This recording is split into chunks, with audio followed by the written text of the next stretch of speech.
ایک صاحب نے سوال کیا اور کہنے لگا کہ مدرسوں میں بچے حفظ قرآن کرتے ہیں اور مدرسوں میں بچے عالمیت کورس کرتے ہیں اور اتنے بڑے بڑے کورس ہیں کہ ان میں دماغ کھپتا ہے، لگتا ہے، اور بڑے بڑے علماء پیدا ہوتے ہیں ان مدرسوں سے۔ حالانکہ ہم وہاں کی غذا اور خوراک جو دیکھتے ہیں وہ بہت معمولی سی ہے۔ صبح ناشتہ کسی مدرسے میں مل جاتا ہے یا نہیں ملتا بھی ہے، اور کسی مدرسے میں چنے وغیرہ یا چائے کا ایک آدھ کپ دے کے ناشتہ ہو جاتا ہے۔ اسی طریقے سے دوپہر میں دال ہے اور شام میں کچھ ایک آدھ سبزی ہوتی ہے۔ تو بچے کا دماغ کیسے اتنا برڈن برداشت کرتا ہے، اتنا بوجھ کیسے برداشت کرتا ہے؟ تو واقعتاً اس کا اشکال اور اس کا یہ سوال بالکل صحیح تھا، لیکن بات میرے ذہن میں بھی اس انداز کی نہیں آ پائی، اور میں نے اس کو سوچا، پھر میں نے تحقیق کی کہ آخر اللہ کی طرف سے کون سے ایسا عطیہ ہے جو مدارس کے طلباء کو ملا ہوا ہے کہ بغیر گھی اور دودھ کھائے وہ اتنا کام کر رہے ہیں۔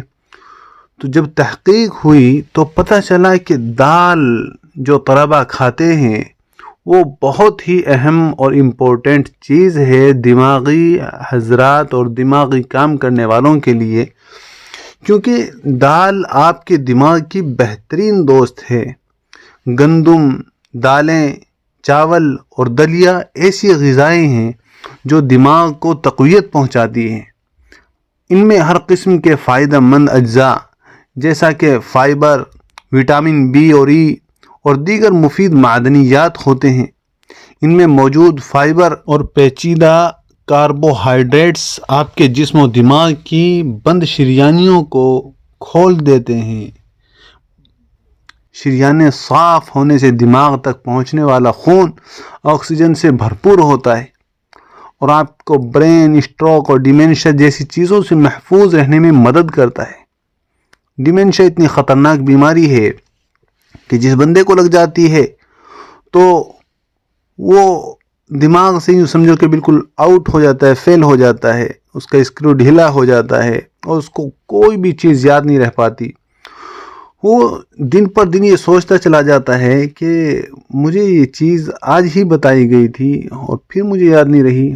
وہ یہاں تک ہو جاتا ہے کہ صبح میں نے کھانا کھایا تھا تو کس چیز کے ساتھ کھایا تھا، میں نے چائے پی تھی یا پانی کے ساتھ لیا تھا، یہاں تک بھولنا شروع ہو جاتا ہے۔ اور اسی طریقے سے وہ موبائل کھولتا ہے، موبائل میں نمبر تلاش کرتا ہے اور دیکھتا رہتا ہے نمبروں کو، لیکن اس کو یاد ہی نہیں آتا کہ کس کا نمبر مجھے ملانا تھا۔ یا یوٹیوب کو کھولتا ہے اور وہ تلاش اور سرچ کو کوئی اور چیز کرنا چاہتا تھا، لیکن سامنے کوئی اور چیز آ گئی، وہ اپنے اصلی مقصد سے بھٹک گیا۔ تو ڈیمنشیا کے اندر یہ ساری چیزیں اس کو آؤٹ آف کنٹرول کر دیتی ہیں۔ تو اس لیے کہا کہ ڈیمنشیا سے بھی یہ چیز محفوظ رہنے میں مددگار ہوتا ہے۔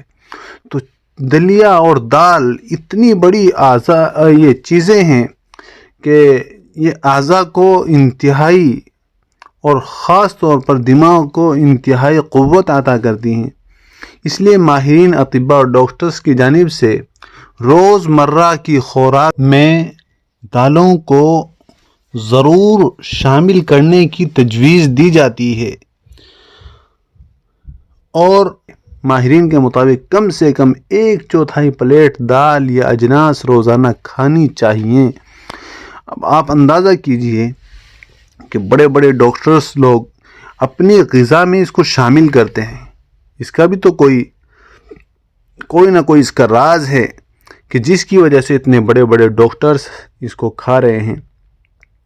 اسی طرح صبح ناشتے میں مدارس کے اندر چنے ملتے ہیں، تو ان کے لیے بھی چونکہ سفید یا کالے چنے بھی میگنیشیم سے بھرپور ہوتے ہیں، جس سے دماغ کے خلیوں کے ریسپیٹرز کو فائدہ ہوتا ہے، اور یہ ریسپٹرز پیغامات کی ترسیل کی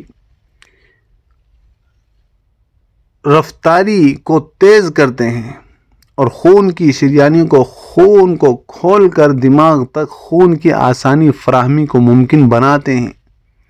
تو یہ ہے ناظرین طلباء کی اس جد و جہد اور اس دماغی کام کرنے کا اہم ترین راز کہ وہ دال بہت اچھے طریقے سے اور وافر مقدار میں کھاتے ہیں۔